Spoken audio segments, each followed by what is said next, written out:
Welcome to a half hour of MINDWEBS, short stories from the worlds of speculative fiction.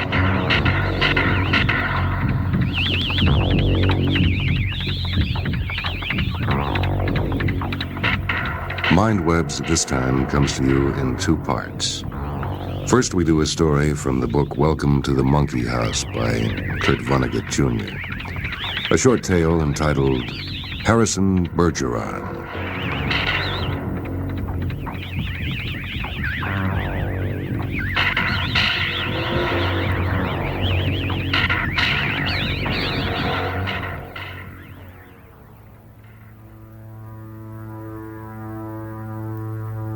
The year was 2081, and everybody was finally equal. They weren't only equal before God and the law, they were equal every which way. Nobody was smarter than anybody else. Nobody was better looking than anybody else. Nobody was stronger or quicker than anybody else. All this equality was due to the 211th, 212th, and 213th Amendments to the Constitution, and to the unceasing vigilance of agents of the United States Handicapper General. Some things about living still weren't quite right, though. April, for example, still drove people crazy by not being springtime.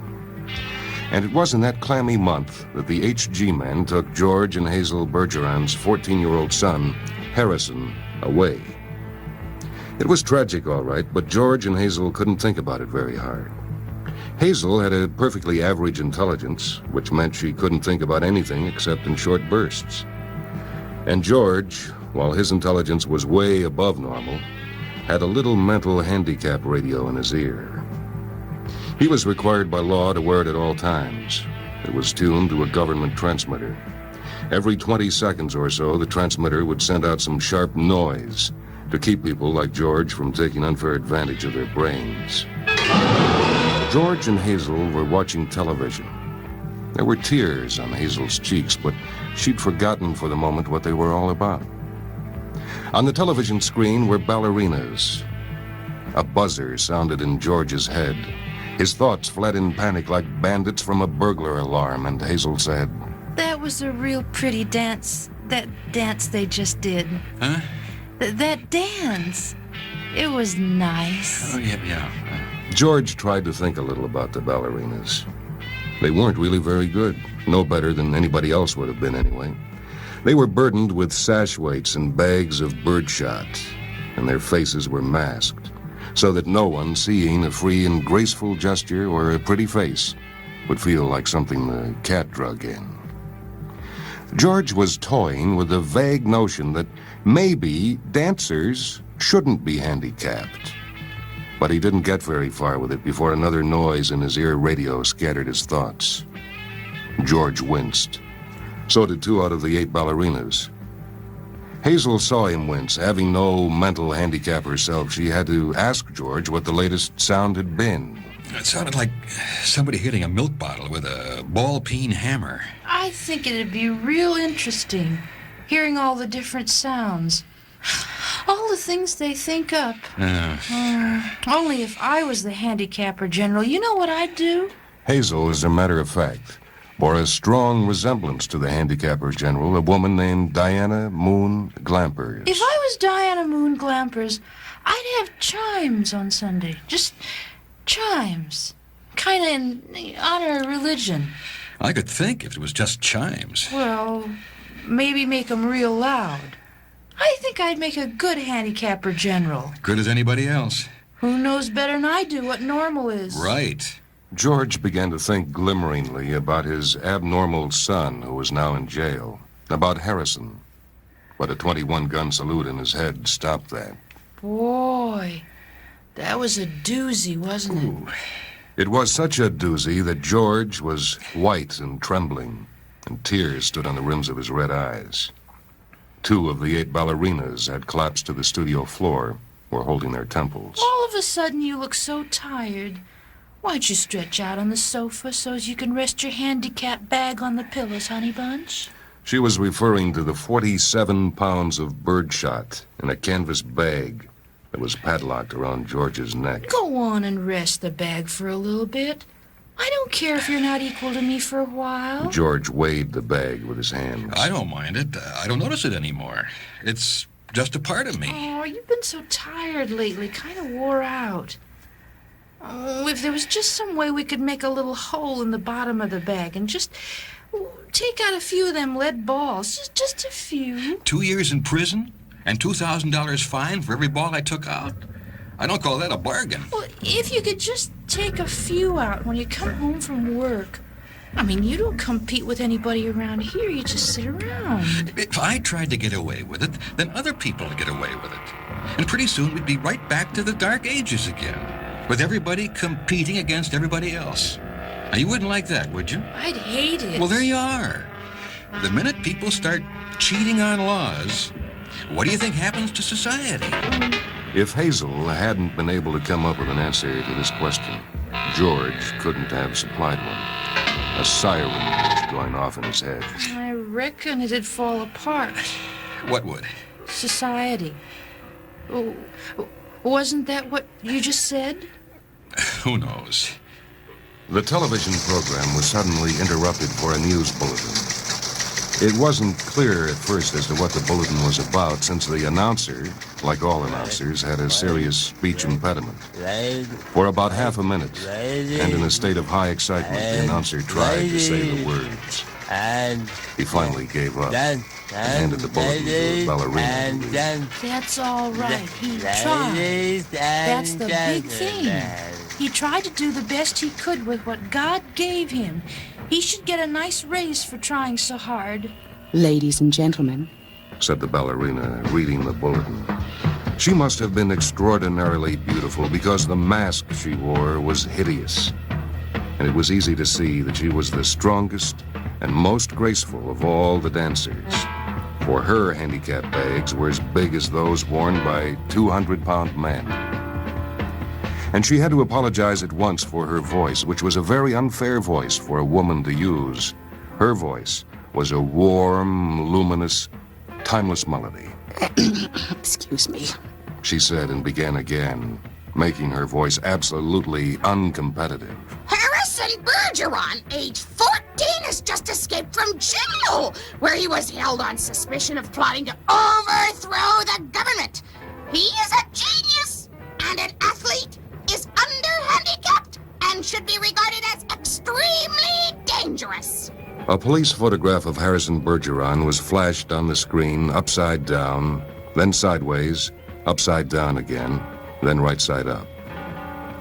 The picture showed the full length of Harrison against a background calibrated in feet and inches. He was exactly 7 feet tall. The rest of Harrison's appearance was Halloween and hardware. Nobody had ever worn heavier handicaps. He had outgrown hindrances faster than the HG men could think them up. Instead of a little ear radio for a mental handicap, he wore a tremendous pair of earphones and spectacles with thick, wavy lenses. The spectacles were intended to make him not only half blind, but to give him wanging headaches besides. Scrap metal was hung all over him.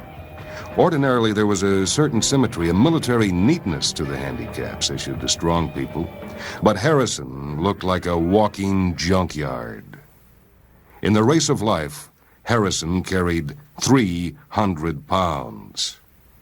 And to offset his good looks, the HG men required that he wear at all times a red rubber ball for a nose, keep his eyebrows shaved off, and cover his even white teeth with black caps at snaggletooth random. boy, do not. I repeat, do not try to reason with him. There was a shriek of a door being torn from its hinges. Screams and barking cries of consternation came from the television set. The photograph of Harrison Bergeron on the screen jumped again and again as though dancing to the tune of an earthquake.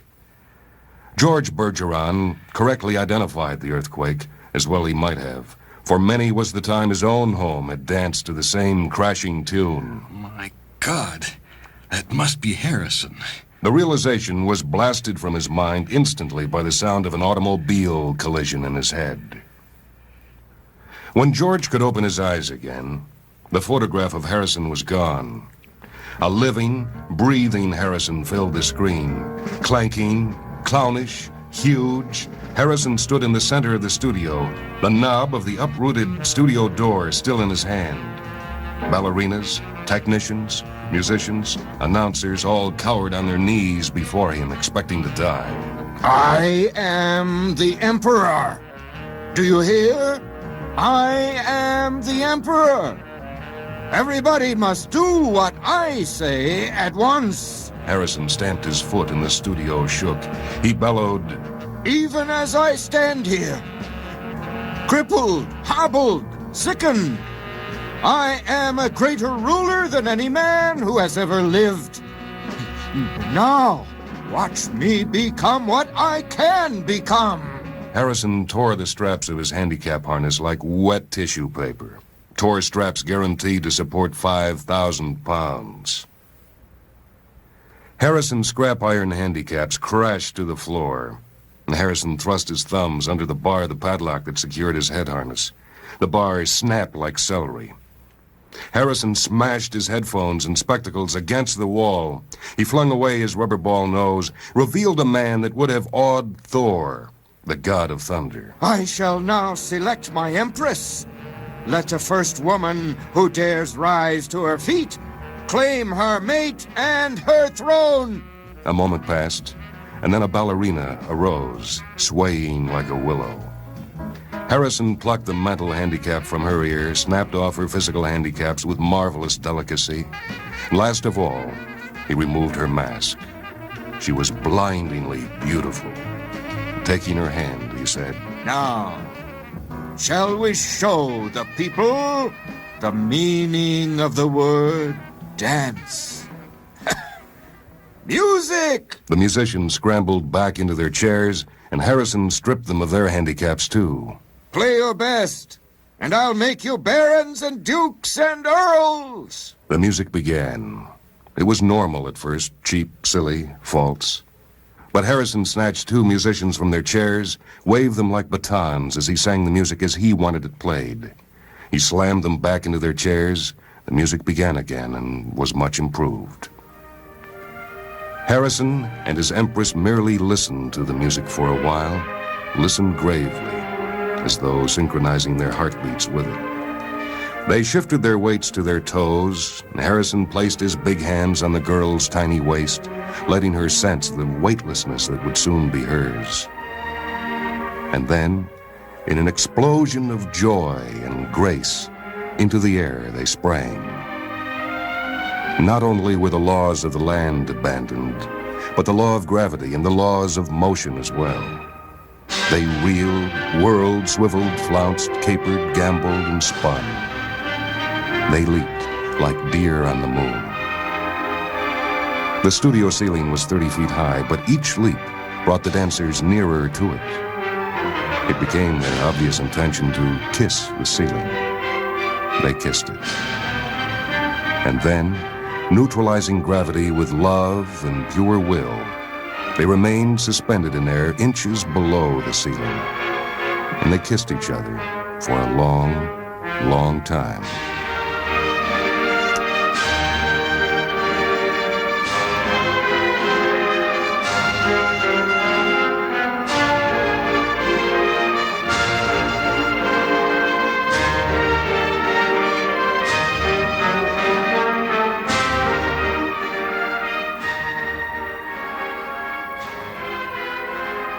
It was then that Diana Moon Glampers, the handicapper general, came into the studio with a double-barreled 10-gauge shotgun.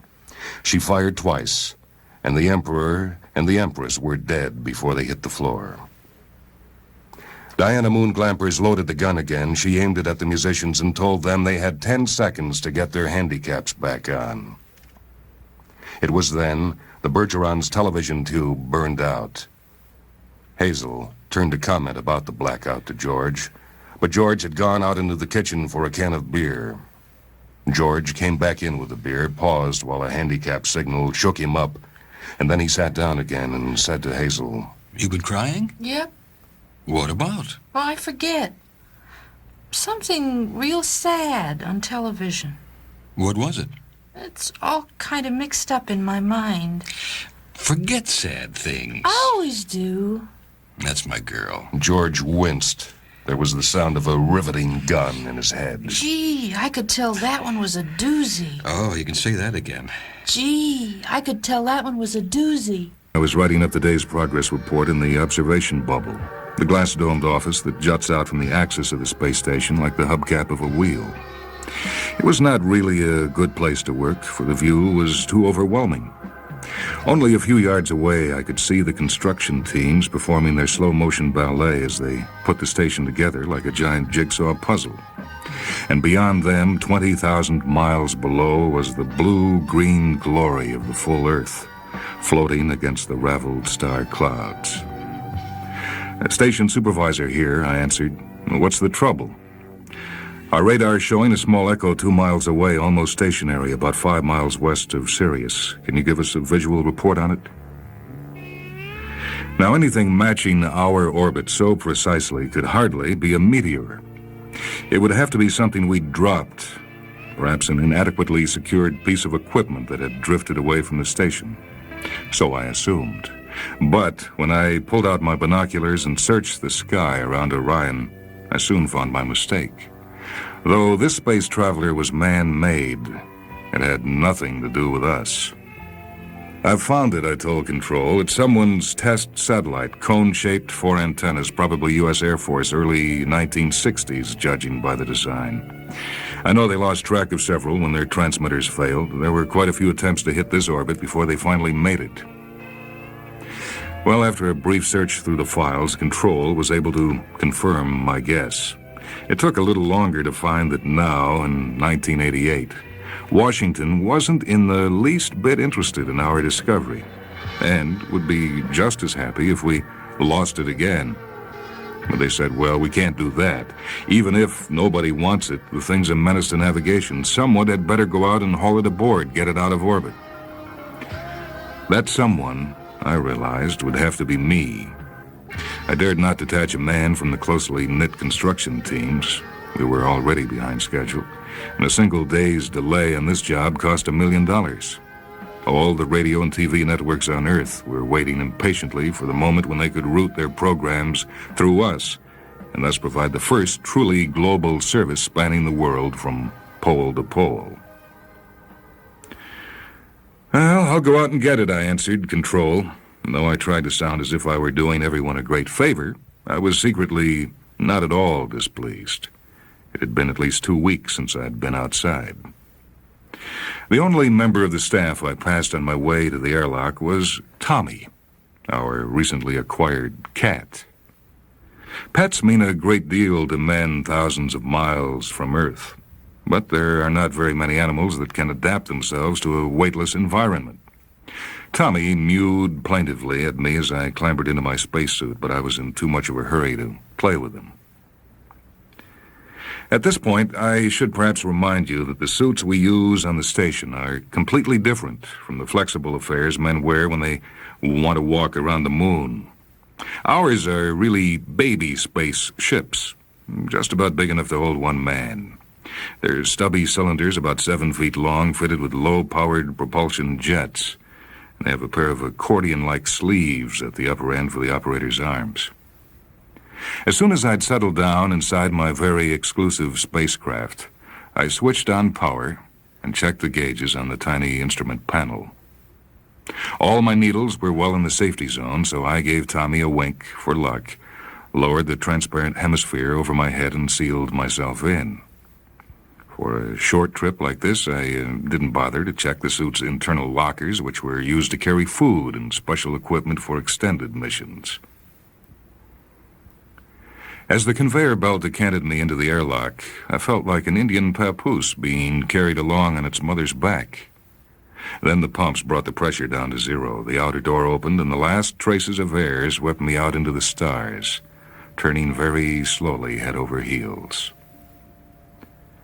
The station was only a dozen feet away, yet I was now an independent planet, a little world of my own. I was sealed up in a tiny mobile cylinder with a superb view of the entire universe. But I had practically no freedom of movement inside the suit. The padded seat and safety belts prevented me from turning around, though I could reach all the controls and lockers with my hands or with my feet. In space, the great enemy is the sun, which can blast you to blindness in seconds. So very cautiously, I opened up the dark filters on the night side of my suit and then turned my head to look out at the stars. At the same time, I switched the helmet's external sunshade to automatic, so that whichever way the suit gyrated, my eyes would be shielded. Presently, I found my target, a bright fleck of silver whose metallic glint distinguished it clearly from the surrounding stars. I stamped on the jet control pedal and felt a mild surge of acceleration as the low-powered rocket set me moving away from the station. After 10 seconds of steady thrust, I cut off the drive. It would take me 5 minutes to coast the rest of the way, and not much longer to return to my salvage.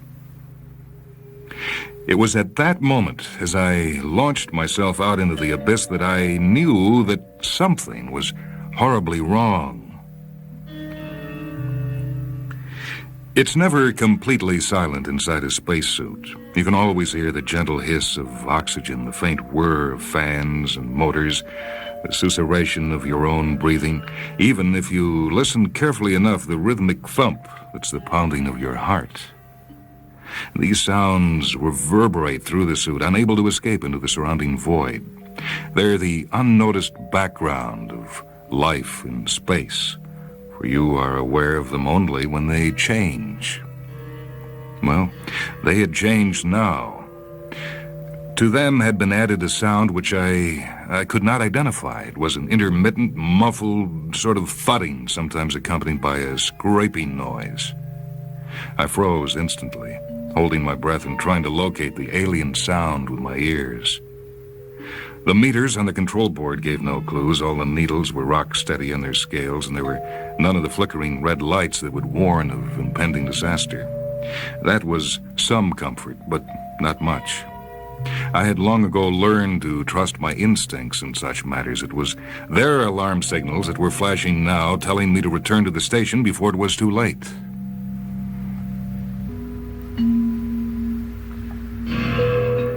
Well, even now, I do not like to recall those next few minutes, as panic slowly flooded into my mind like a rising tide, overwhelming the dikes of reason and logic that every man must erect against the mystery of the universe. I knew then what it was to face insanity. No other explanation fitted the facts. For it was no longer possible to pretend that the noise disturbing me was that of some faulty mechanism. Though I was in utter isolation, far from any other human being or indeed any material object, I was not alone. The soundless void was bringing to my ears the faint but unmistakable stirrings of life. In that first heart-freezing moment, it seemed that something was trying to get into my suit, something invisible seeking shelter from the cruel and pitiless vacuum of space. I whirled madly in my harness, scanning the entire sphere of vision around me except for the blazing forbidden cone towards the sun. There was nothing there, of course. There could not be, yet that purposeful scrabbling was clearer than ever. Despite the nonsense that has been written about us, it's not true that spacemen are superstitious. But can you blame me if, as I came to the end of logic's resources, I suddenly remembered how Bernie Summers had died no further from the station than I was at this very moment? It was one of those impossible accidents. It always is. 3 things had gone wrong at once. Bernie's oxygen regulator had run wild and sent the pressure soaring. The safety valve had failed to blow, and a faulty joint had given way. In a fraction of a second, his suit was open to space. I had never known Bernie, but suddenly his fate became of overwhelming importance to me, for a horrible idea had come into my mind. One does not talk about these things, but a damaged spacesuit is too valuable to be thrown away, even if it has killed its wearer. It's repaired, it's renumbered, and then issued to someone else.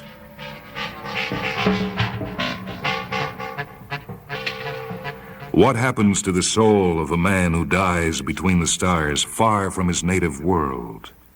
Were you still here, Bernie, clinging to that last object that linked you to your lost and distant home?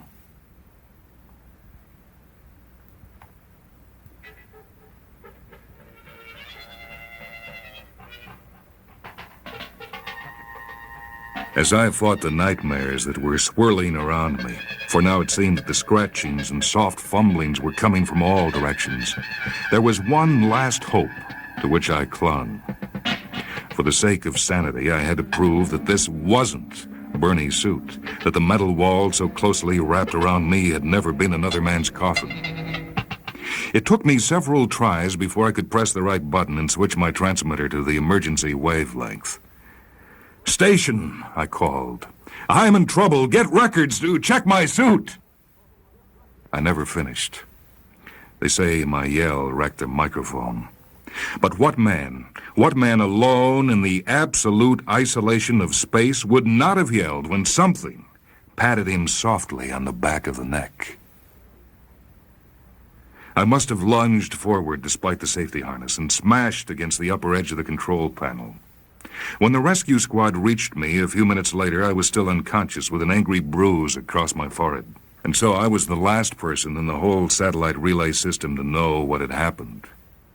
When I came to my senses an hour later, all our medical staff was gathered around my bed, but it was quite a while before the doctors, and certainly the cute little space nurse, bothered to look at me. They were much too busy playing with the 3 little kittens that our badly misnamed Tommy had been rearing in my spacesuit's number 3 storage locker.